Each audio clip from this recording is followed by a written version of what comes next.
So Neverness to Everness has finally released, and one of the most talked about things even before this game was released was the gacha system. So in this video we're just gonna go through the whole breakdown of NTE's gacha system, and let's see if it's actually the most generous gacha game out there. So of course we can't start talking about the gacha system without talking about the currencies that we have in the game. So there are 4 currencies in the game.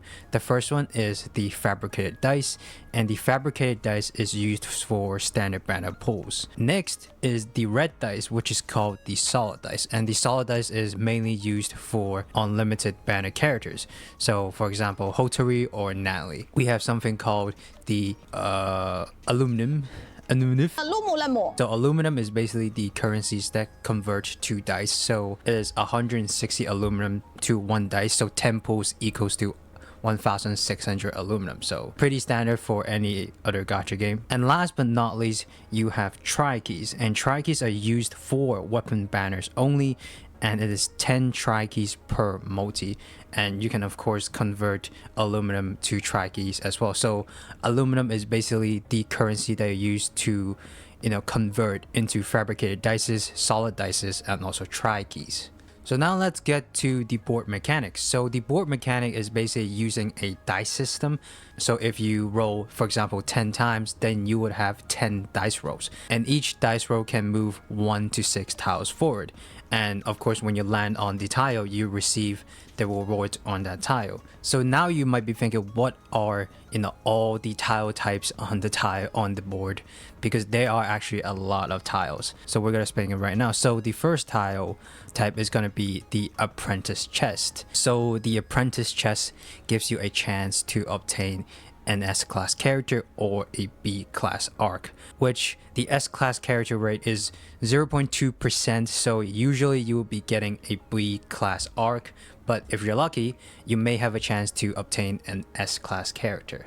The next thing we have is called the hero's chest. So it's this gold chest right here, and it has a high chance to obtain an S-class character or a B-class arc, plus 2 bonus warp pieces. And if you're wondering what are the warp pieces, I'm going to explain it later. But the hero's chest has a 3% chance to get an S-class character. So, a higher chance to get an S-class character. And then next we get the roll again / multiple surprises. So this tile basically gives you the amount of solid dices or fabricated dice shown in the current tile. So for example, if there's 1 fabricated dice on the tile, then it'll give you an extra dice roll. Next we have the arc light mystery box. So this is very simple. So this is just going to give you a random A-class arc from the banner. So an A-class weapon basically. The next tile is going to be Slumberland. So Slumberland is basically this little exclamation mark on top of the tiles, and this is basically the guardian event of the gacha system. So if you catch up Nasapeda within 3 dice rolls, then you can obtain his stash, and his stash is usually 30 warp pieces. Now this is probably the most important tile, and this tile is of course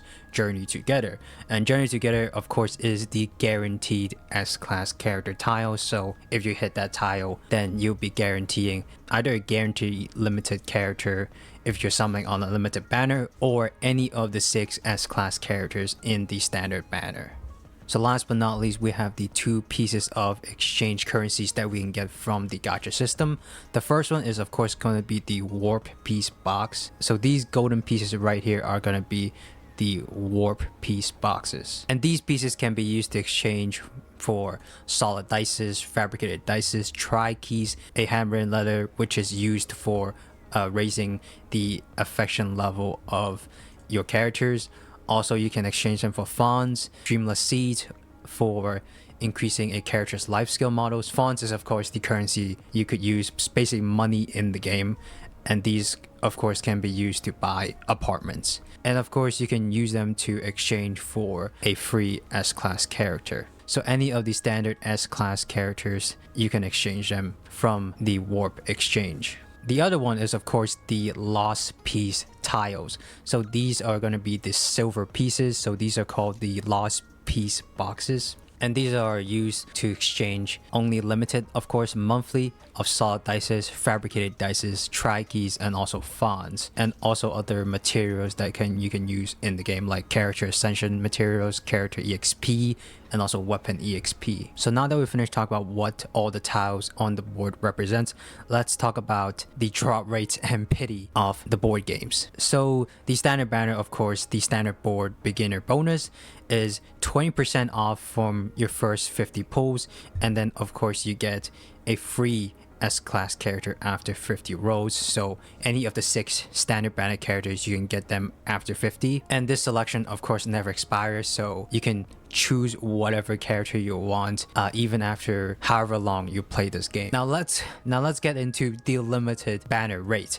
So an S-class character has a base rate of 1.87% chance of appearing, and then if you don't get the S-class characters within 70 pulls, the board automatically adjusts the rates of the S-class character appearing from 1.87% jumping to 19.59%.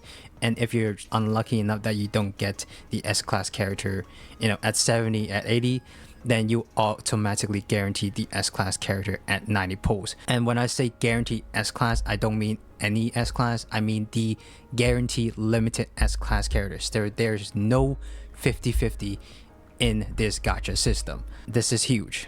This is huge. And if you're someone who likes to do like single rolls, first off, rethink your life decisions. I despise you. Secondly, I suggest not unless you're, for example, at like the 80th pity, because each 10 roll guarantees one additional A-class item. So you really want to maximize your profit in each pull. And of course, the standard banner is the same exact percentage rates, the same percentage drop for the S-class characters, so you guarantee a S-class character in the 90 pulls for the standard banner. But the only difference is that you just get a random S-class character from the 6 standard S-class rather than the feature S-class characters that you get from the limited banner. So there's one thing that's very different from a limited character banner from a standard character banner, and it is that it also implements a cosmetic system into the banner. So there are 3 outfits per limited board, and the outfits unlocks at 50, 120, and 200 pulls. And if you want an early drop, it's highly unlikely, as it only has a 0.33% early drop and a 0.68% drop at pity. But this is the big thing for the cosmetic system on the limited board, and that is that the pity does not carry over. So what it means is that the pity of the cosmetic system does not carry over to the next banner. So for example, if you did 199 pulls on Nani's banner, those cosmetic pity does not carry over to Hotori's banner. It only carries on to the next rerun of the banner. So basically, pity is only limited to the banner, the same banner that you summon on. But excluding for cosmetics, of course, the character's pity carries over to every single limited banner. So guys, don't worry, it's just the cosmetic that doesn't carry over, but the character pity does carry over. And last but not least, we have the weapon banner, which is called the Arc Research. So S-class arcs has a 3% base, of appearing, and 4.19% on pity.